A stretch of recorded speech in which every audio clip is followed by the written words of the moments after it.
Sugar Ray Robinson, and much more. Right now, though, let's go ringside to Bob Papa and Teddy Allen. Guys? An undisputed captain Bonsoir of the tout le monde. Hello, everyone. Friday Night Fights on the news presented by Budweiser, and we have a 10-round bout for you.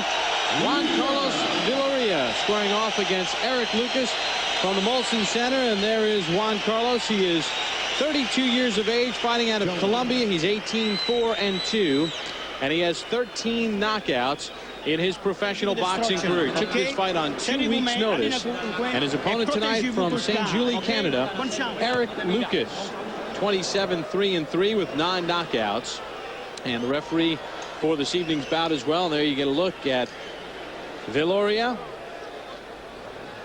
Has won 7 straight with 5 knockouts. And let's take a look at the rules for this first bout in this 10-round bout. Unified rules will be used for this bout. No 3 knockdown rule, no standing 8 count, cannot be saved by the bell in any round. Only the referee can stop the bout. Accidental foul, he'll go to the cards after 4 rounds are complete. And there's the bell to begin round number 1. Over 15,000 tickets have been sold here at the Molson Center in Montreal. Bars showing the fight on ESPN2 throughout the city had to pay $5 a head to the promoter based on their occupancy. The fight is being shown, this telecast tonight, on pay-per-view on Canadian television, and everybody is juiced up about not only this bout but our main event as well, Teddy. There's no doubt about that. You'd think the Canadians were here with all these people. Lucas, of course, has been in there with top-notch competition. Biggest name on his resume, Roy Jones Jr. Of course, he went 12 rounds, got stopped in the 12th round with Roy Jones Jr. Nothing to be ashamed of. Probably the best talent in boxing today. Tony Crivello, the referee. Big ring, 22 feet by 22 feet inside the ropes. Good right and left hand by Lucas. Lucas, maybe unfairly, at least in my estimation, got a little bit of the rap for being a defensive guy, a guy who just wanted to survive. But that was against a great fighter like Roy Jones Jr. in over his head. Usually he's a guy like he is tonight, in front of you, pressing behind the jab. Viloria last fought on November the 13th, a 6th round win. Lucas fought on October the 14th, a 4th round knockout of Anthony Atkinson. Lucas, a good, technically solid fighter, defensively solid, not a huge puncher, does everything pretty well in front of you, and he's real solid off the jab. Of course, Viloria is a good journeyman type guy, strong, short, makes fights. Lucas ventured into the ring against Roy Jones Jr. back in 1996. That was the day that Roy Jones played 14 minutes in a USBL basketball game for the Jacksonville Barracudas, and then fought that night. Lucas said he wasn't offended by the fact that Jones pulled the double dip as Lucas scores with the right hand. He said Jones only played 14 minutes. Good counterpuncher, this Lucas. Knows what he's doing in there. All those scores were all counters. First the right hand, as you said, off the missed jab, and then the left hook when he was slipping a jab. Technically a solid guy. Doesn't have one outstanding physical skill, but he's solid. Anyone who could go 12 rounds with Roy Jones, that's pretty solid. He's fought good fighters. He's a former Canadian super middleweight champion and former Canadian light heavyweight champion. He's 8-0-1 in his last 9 bouts with 4 knockouts. And in January of '96, he went 12 rounds for the light heavyweight title against real good fighter Fabrice Tiozzo. And that is the end of round number 1. Good round 1 for Éric Lucas. And don't forget tonight's main event for the Canadian Middleweight Championship. Stéphane Ouellet squaring off against 34-year-old veteran Davey Hilton in a big battle in Montreal. Bob Papa along with Teddy Atlas. Glad you can join us at the Molson Center. As I mentioned, 15,000 fans on hand. It's being seen all throughout Canada, especially here in Montreal. Teddy, why such an attraction? Well, the Canadians aren't playing here, so you know that's not it. But Montreal's been historically a good fight town. But then when you throw into the mix that one of the famous Hilton brothers is on the card, there were 5 brothers. One of them was a world champion. And you put that with a middleweight Canadian title, and you put that against a guy named Stefan Willett, and you put that all together, and revenge is also a motive. Hilton, of course, is trying to revenge Alex Hilton's loss to Quillette for the title. You put all that together, you got a great fight, and you got a great crowd. Yeah, it's also a bit of the old and the new. Hilton, obviously a big name here in Canada and Montreal in the 80s, and Willette, the big name here in the 90s. But right now, a 10-round super middleweight bout in progress. Round number 2 between Eric Lucas in the gold trunks and Juan Viloria in the black trunks. We'll take a look at some punch numbers from the opening round. And you see that Lucas was 5 more punches landed, and he was a little bit busier in that first round. Left hand falling away by Lucas. So I was saying earlier, when you look at Lucas's record, nothing to be ashamed of those losses. World title to Fabrizioso over in France for the WBC light heavyweight title. Roy Jones Jr. He's been in there with good fighters. Viloria did not turn pro until the age of 24 in Colombia. He had boxed in the military. His parents did not approve of boxing at first, but they eventually came around. Says Lucas is a good boxer. He comes forward. It'll be like a clash of trains. And this is the chance of my lifetime to take on Eric Lucas on television and vault myself into the rankings. Lucas doing some good work there, scoring his punches and getting out. Counter punches usually do that. They adhere to the real sweet science. Hit, do not get hit back. Again, scoring with flurries, machine gun flurries, out before the guy can throw back. All the guy can do is shadow box then. And then if the guy misses long, you have another offensive opening where you can come back. Viloria has a pretty good shin, solid guy. Good body shot by Lucas there. That's what you want to do usually with guys with good chin.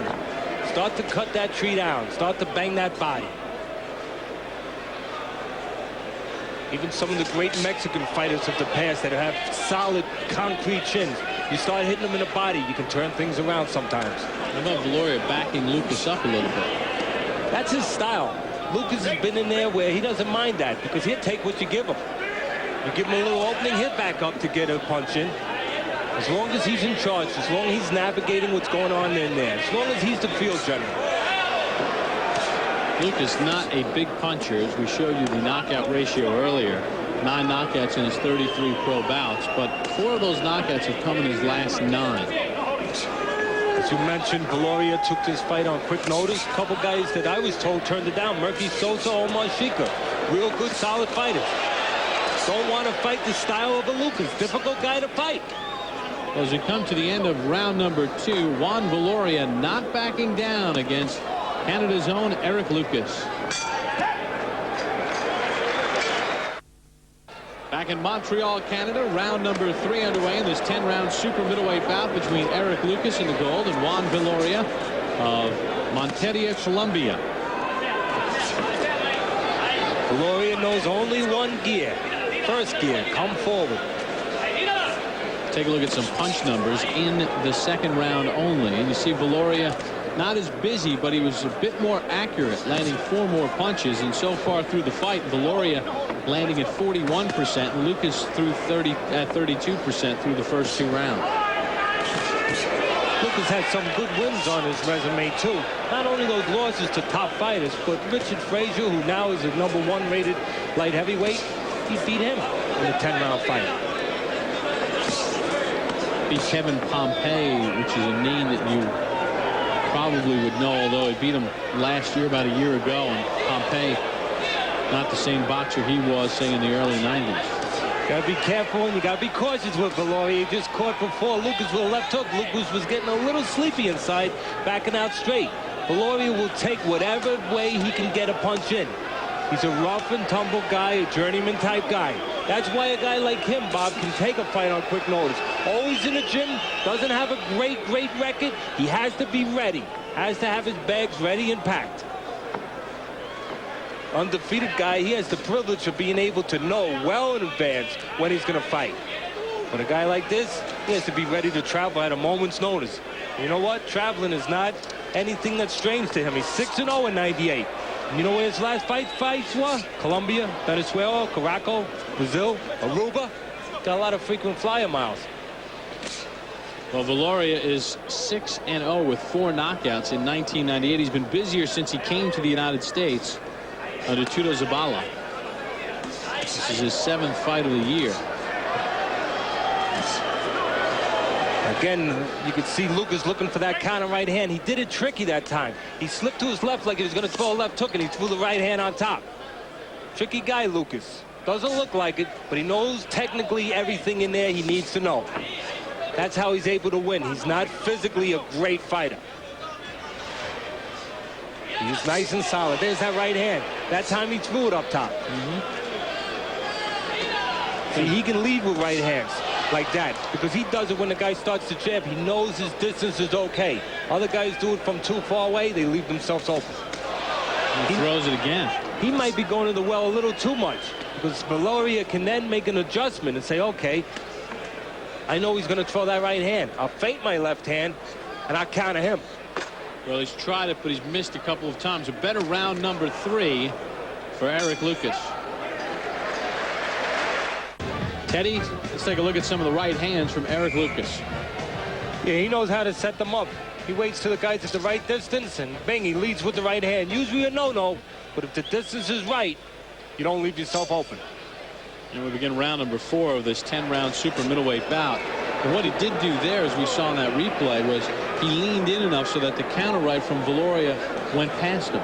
And also, Viloria helps him a little bit. He comes in on a straight line. Don't come in this front door all the time. Come in the side door sometimes, especially when a guy's looking to counter. I like to tell my guys, don't come straight down the pipe. Act like you're coming down the pipe. Come in off the side. Take a look at some punch numbers through 3 rounds, and you see that Lucas has been busier, but Viloria with the better connect percentage. Hey, you've given Lucas the first 3 rounds. I gave Viloria round number 2 in what was a tight round. He pressed the fight. There's no doubt about that in that second round. But the punches that were scored, I thought were a little cleaner by Lucas. He doesn't waste a real lot. He can be out-hustled a little bit sometimes. Because when you don't waste, sometimes guys can out-busy you a little.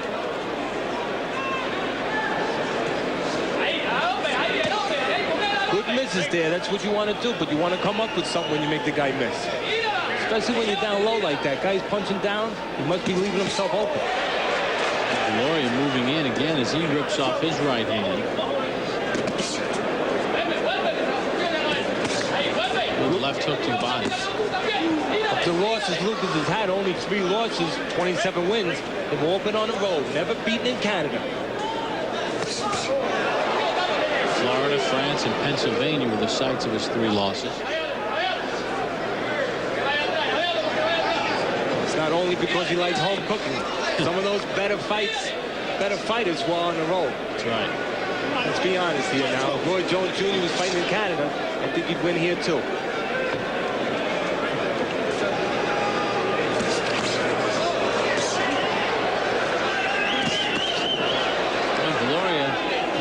Down from Lucas at all. You can stay right in front of a guy, Bob. You move your head. You can stay right in front of a guy. You don't have to use a ring. You don't have to use your legs. As long as you move your head and you pick your spots like that. And that's what he's doing.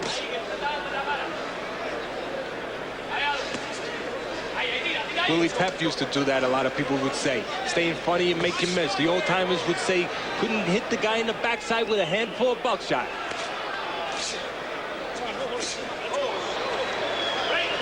There was a little sneaky left hook there by Lucas. That's why you have to always be alert on the inside. Don't loosen up your guard just because you're close. Guy will take a little move back and throw that punch. Right hand to the body, nice left hook to the head. Kind of like Tony Zale did with Rocky Graziano. Just didn't have quite the effect. Well, Eric Lucas with the better of the action here in round number 4 and a slight edge through the first 4 rounds of this bout. Well, the current super middleweight reigning champions, Frank Lyles has the WBA belt, WBC, Richie Woodall and Sven Otke, who beat Charles Brewer in order to win the IBF title. And you see the USBA and NABF title holders. Where does Eric Lucas fit in? Number 3 by the WBC, and he hopes that eventually he will get his title shot. And I'm sure he will. He's right there. He's a solid guy, and there's no monsters there. That's the key. No monsters there. That's important. Round number 5 underway. So far, Eric Lucas with the slight edge. He's been busier through the first 4 rounds. Viloria has been a bit more accurate. Viloria, as you said earlier, knows one way, comes forward. Lucas isn't as proud. He'll step back, do whatever he has to do to be effective. Good fighters do that. One-dimensional fighters, well, they just come in one way. All the heart, all the pride in the world. You have to be more than that. You have to be smart, too. Like the old timers would say, when you're smart and tough, you're much tougher. Take a look at some punch numbers in round 4. You see that Lucas was busier, a bit more accurate. Power punches through 4 rounds. Viloria has thrown 44 more, but only connected on 5 more. And that would be the game plan for Viloria, is to work his power. Lucas is starting to change his repertoire of punches. He threw an uppercut before. He's starting to mix it up a little bit. Good boxers will do that. They don't want to be predictable. They want to come from different angles. Trying to work that uppercut more and more. You can see it. He figures the guy's coming in, bending forward a little bit. Figures it's appropriate to throw the uppercut.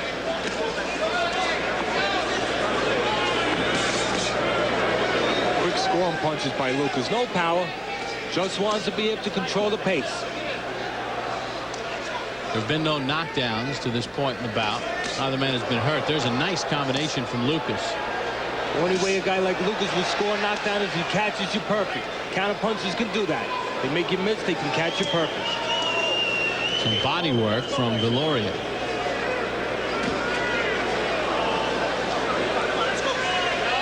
If you're a counter puncher, you couldn't probably ask for a better foil than Viloria. A guy who walks right in, predictable. You can practice all the things you want to do. Right hand from Viloria, right to the ear of Lucas, and that caught his attention. That's the one weakness I see in Lucas, is sometimes when he's done, he'll back out straight. You don't want to do that. Give the guy an opportunity to catch you when you're defenseless.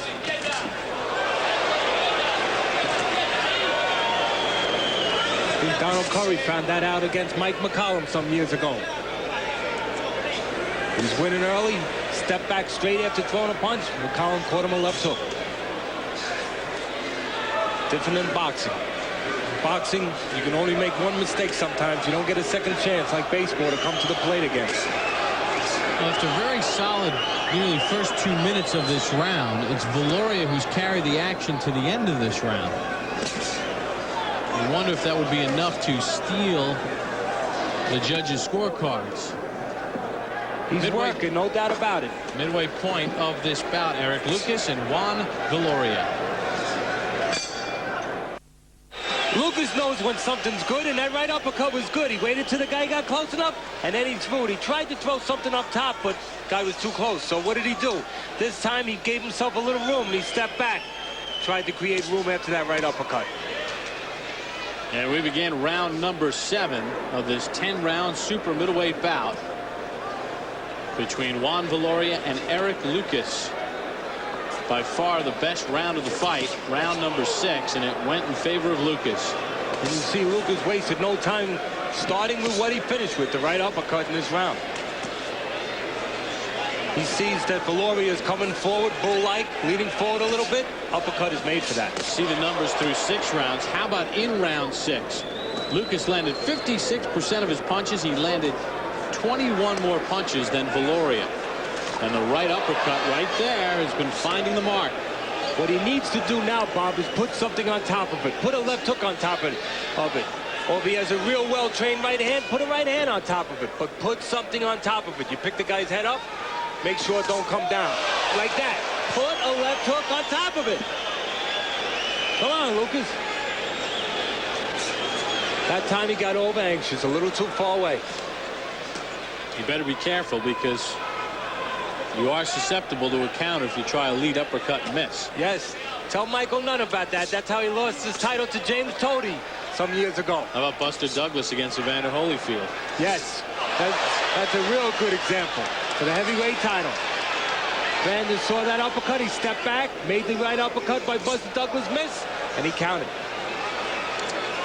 One good news for Lucas is that Viloria's not a big puncher. Well, he's got 13 knockouts, but the opposition didn't have the greatest chins. Although he has had, like Lucas, Viloria has had a little bit of a knockout run. He's won 7 in a row with 5 knockouts, has Viloria. And Lucas, not a big puncher with only 9 knockouts, does have 4 in his last 9. But what's relevant, at least with Viloria, is the opponents, the opposition. Not a real high grade of guys. You can kind of falsify that knockout ratio with that. One of the bigger names on his resume is Daniel Garcia, former Puerto Rican champion. He lost to Garcia in 1996. He beat him earlier this year, but Garcia greatly on the downside. You can see Viloria's being a little thoughtful. He's coming in with the jab, just not rushing in because of those right uppercuts landed by Lucas. There's that right uppercut again, but Viloria was smart to it that time. He slipped. He moved his head. Well, the uppercut continues to work for Eric Lucas at the end of round number 7. Well, Teddy, you talk about great Canadians, and one of the guys that comes to the top of the list, George Chuvalo. Yeah, George Chuvalo. What a tough guy. Well, I mean, you talk about tough. You're talking about George Chuvalo. Here with Ali. Fought Ali twice. He in the first fight with Ali. Went 15 rounds and made Ali work. One of the great fighters of all time. Underrated guy, George Chuvalo. Fought a lot of good fighters. Knocked out Jerry Quarry. Knocked out Doug Jones, who lost a disputed decision to a young Ali. Very underrated. Only lost to the best.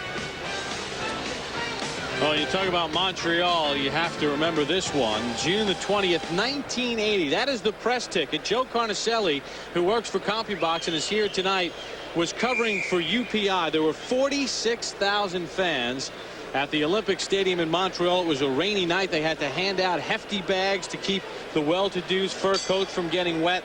And how about the scoring in that fight? One of the judges from Italy had 10 even rounds.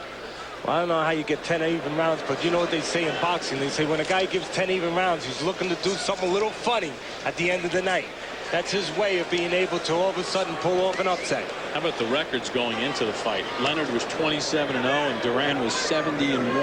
And the funny thing about that in boxing is that loss by Leonard probably made him in the eyes of a lot of people, because before that he was just a golden boy. But after that he was a fighter.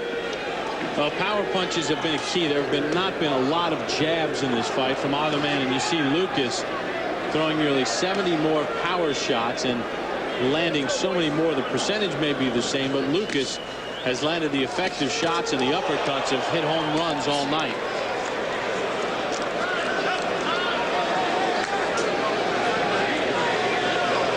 Juan Viloria, good chin. Some of it has to do with the lack of punching power by Lucas, in all fairness. But still, he's there, taking a lot of clean shots. I mentioned that Viloria got a late start in the pro game. He was in the Colombian military and boxed there. He said the thing that inspired him to get into boxing was WBC bantamweight champion Miguel Happy Loro. He was from the same hometown of Viloria, Monteria, Colombia, and that was his inspiration into boxing. Teddy's scorecard through the first 7 rounds and a shutout. Yeah, you can't see it any other way. Like you said earlier, maybe one round different, but other than that, Lucas has been in control. The cleaner punches, no doubt about it. Going back to that right uppercut there again, but I think Viloria's getting a little bit wise to it. He's putting his glove underneath to block it a little bit. I see him putting that left glove a little bit underneath. Now, see, this is a chess game sometimes, Bob. Now what Lucas has to do is fake the right uppercut if he's putting the glove down, and then bring the right hand up top. You got to notice those things. That's why you have to be calm. You got to see the whole picture. Some guys, when they're starting, they only see a little bit of the picture. After a while, you start to see the whole picture. Instead of one way to hit the guy, you see 10 ways. Viloria, not a lot of steam on his punches.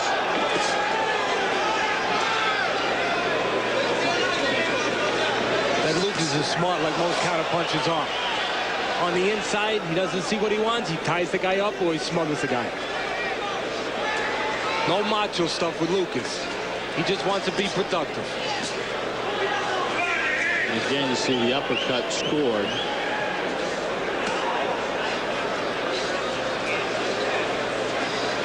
A listless round number 8, but Éric Lucas in control of this bout against Juan Viloria.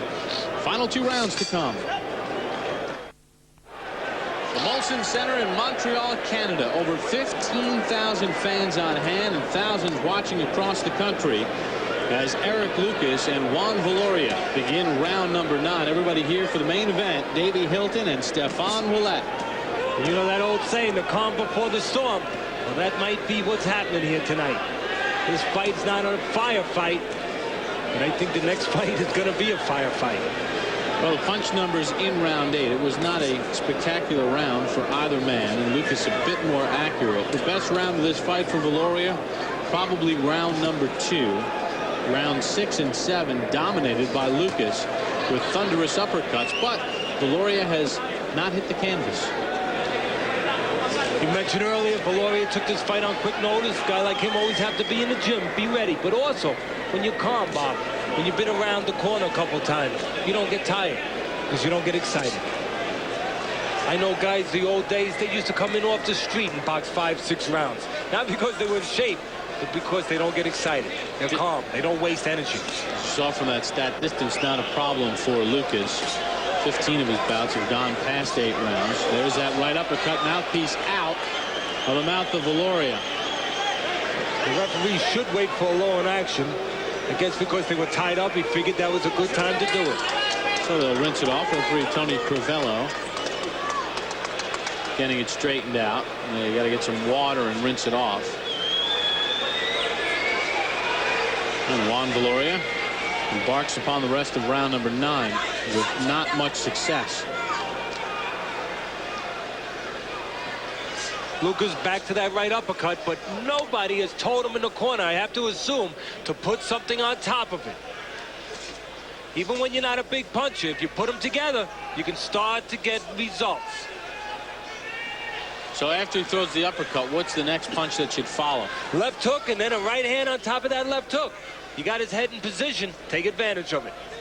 You know the old saying, you set up the table, go eat.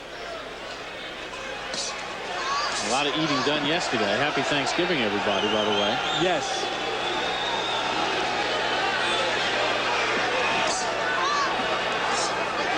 Lucas is throwing one punch at a time. Not something you want to see out of a good, solid, technical fighter who's not a big puncher.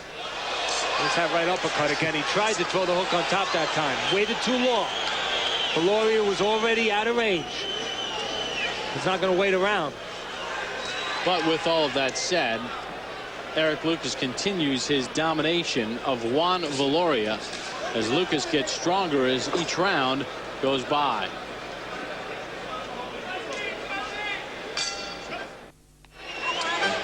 He is the Canadian middleweight champion and ranked #1 by the WBC, Stéphane Ouellet, in our main event tonight against Davey Hilton in Montreal, Canada. Bob Papa along with Teddy Atlas. The 10th and final round underway between Éric Lucas and Juan Viloria. There have been no knockdowns in the bout. However, Lucas, since the midway point of the fight, has discovered a right uppercut that has continually found the mark on Viloria.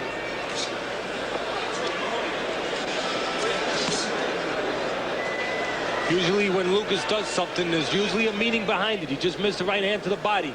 Next time you would think he'd put a left hook on top. He's usually trying to set guys up, trying to make little chess moves. In round number 9, Lucas at 47%. He landed 21 of 45, including a bunch of uppercuts. Viloria 11 of 33. So after a quick start in the bout in which Viloria had the edge as far as connect percentage, Lucas has seized control of this bout. And barring a gigantic disaster, Lucas should pick up his 28th professional win.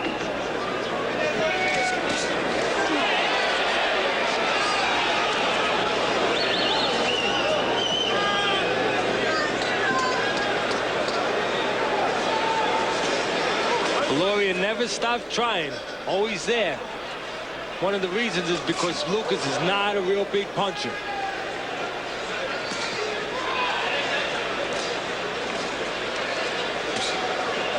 Viloria should try his own uppercut when Lucas gets low like that. When he gets that low, he can't see the punches coming. He loses that eyesight. When a guy's bending forward, throw the uppercut.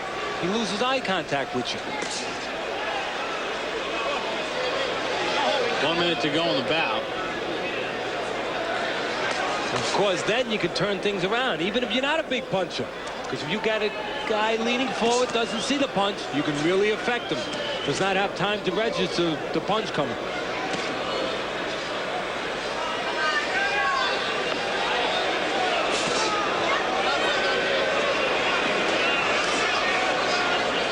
There's Lucas again, bending that head forward a little bit. Viloria should throw an uppercut at that time. Late at the night like this, I guess he's not thinking about that too much. Well, Viloria has taken a lot of shots through the nearly 10 rounds of action. Never went down. But Lucas pounded him. There's a left hand by Lucas that found the jaw of Viloria.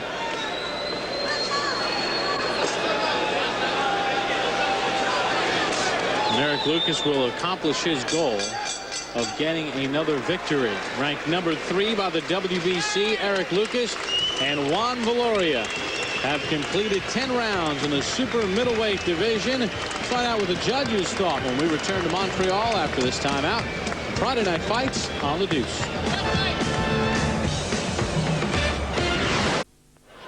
The Canadians lost today in Boston 5-1, but Canadian fans joyous tonight with boxing at the Molson Center. Bob Popple along with Teddy Atlas, Eric Lucas, and Juan Viloria finished with their 10-round bout. Let's take a look at some total punch numbers through the 10 rounds, and you see Lucas dominating this bout as far as activity, connect percentage, and Teddy's scorecard will reflect that. And Teddy, did you finish with a shutout? Yes, you did. I thought round number 2 you could give to Viloria, but that's about it. Let's send it up to Michel Lacroix. Mesdames, Messieurs, voici la décision des juges. Le juge Camponeschi, 190. Judge Camponeschi, 190. Le juge de Carufel, 189. 189.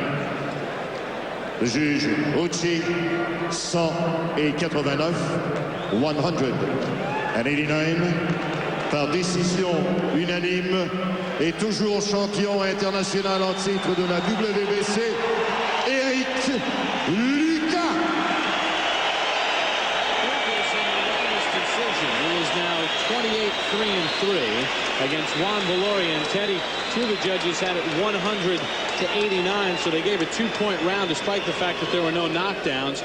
Good solid win for Lucas, isn't it? Yeah, he keeps his undefeated record intact at home. Well, don't forget our main event still to come. Davey Hilton against Stefan Ouellet.